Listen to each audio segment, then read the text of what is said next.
Morning students, എല്ലാവർക്കും സുഖമല്ല?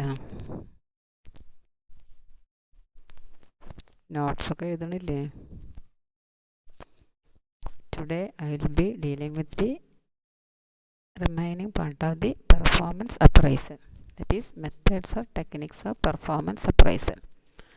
Methods can be classified as individual evaluation methods, multiple person evaluation methods, and other methods. There are three methods or techniques in performance appraisal: individual evaluation methods, multiple person evaluation methods, and other methods. Now we can see one by one. First one is individual evaluation methods. In that, first one is confidential report.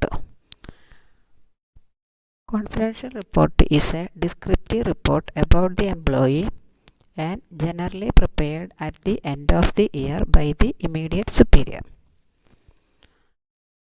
Confidential report is a descriptive means a detailed report about the employee, and generally this report is prepared at the end of the every year by immediate superior of the subordinate. It contains information about the employee's strength, weakness, that already explained. Employee's strength, weakness, major failure, achievements, personality traits, and behavior. It contains the description about the information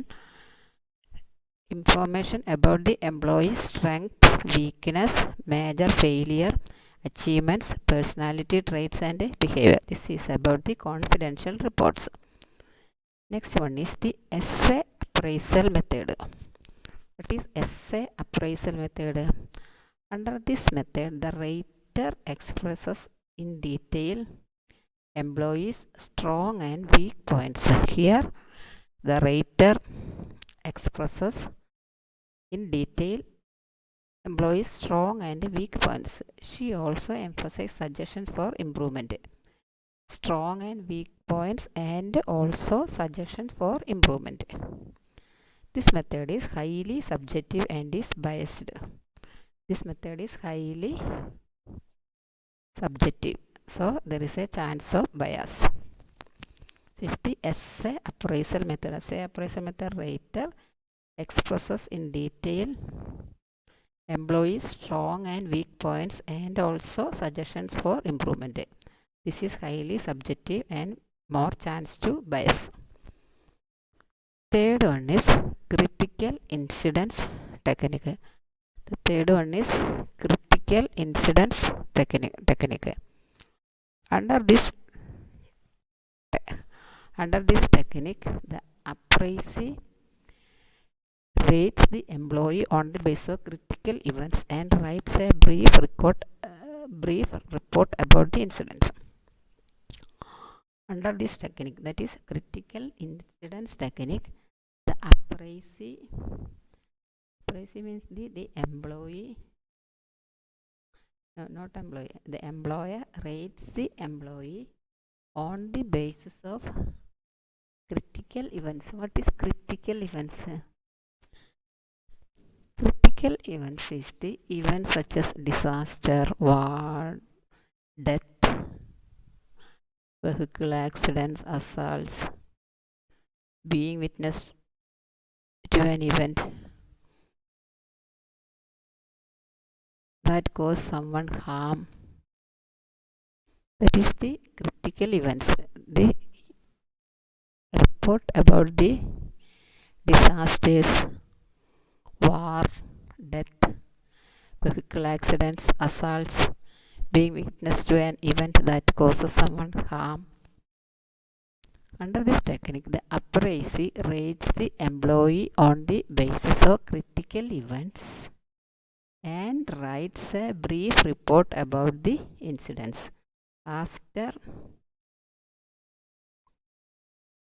evaluate the critical events of the employee and writes a brief report about the incidents. This method provides an objective bias for conducting a discussion of performance but is biased. This method provides an objective basis. This is not a subjective basis. The critical incidence technique is objective basis for conducting a discussion of the performance but is biased. This also is biased. Next is what are the advantages of the critical incidence events. What are the advantages of critical incidence technique? Critical incident method help to avoid vague impressions and general remarks as rating is based on actual records of behavior or performance. In critical incident method, this method helps to avoid the vague impression. Vague impression means not clear impressions and general remarks as the rating is because the rating is based on actual record of behavior or performance. So there is no chance of vague impression or general remarks. Then feedback from actual events can be discussed with the employee to allow improvements.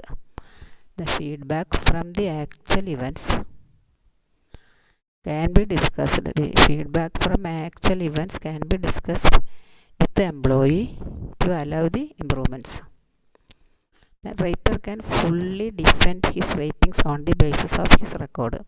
The writer can fully examine on the basis of his record. Then what are the drawbacks of this critical incidence technique? It is very time consuming and very troublesome for the superior to maintain a written record for each employee during every major event. It is very time consuming and troublesome for the superior to maintain a written record. The superior has to write a written record for each employee during every major event. So it is a time consuming. It will take more time to write written record for each employee during every major event. Then quoting incidents after considerable time lapse may evoke negative emotions from the employee. Quoting incidents after considerable time lapse may evoke the negative emotion. After quoting the incidents may cause the negative emotions from the employees. Then supervisor may commit errors in recording behaviors of different employees during a short duration of event. Supervisor may commit errors in recording the behaviors of the different employees. Critical incidents occur infrequently with and therefore a continuous record of performance might not be available. Critical incidents occur infrequently, not frequently. Critical incidents occur infrequently, so a continuous record of performance might not be available. The employees are likely to become concerned with what superior records rather than the daily job routine. The employees are likely to become concerned with what the supervisor records rather than with the daily job routine. They are concerned with what the supervisor record than daily routine job. These are the drawbacks of the critical incident technique. Next is the fourth one is checklist. First one is confidential report, then essay appraisal method, then third one is critical incidence technique. These all are under the individual evaluation methods. Fourth one is checklist. What is checklist? Checklist is a set of descriptive statements about the employee and her behavior. Checklist is a set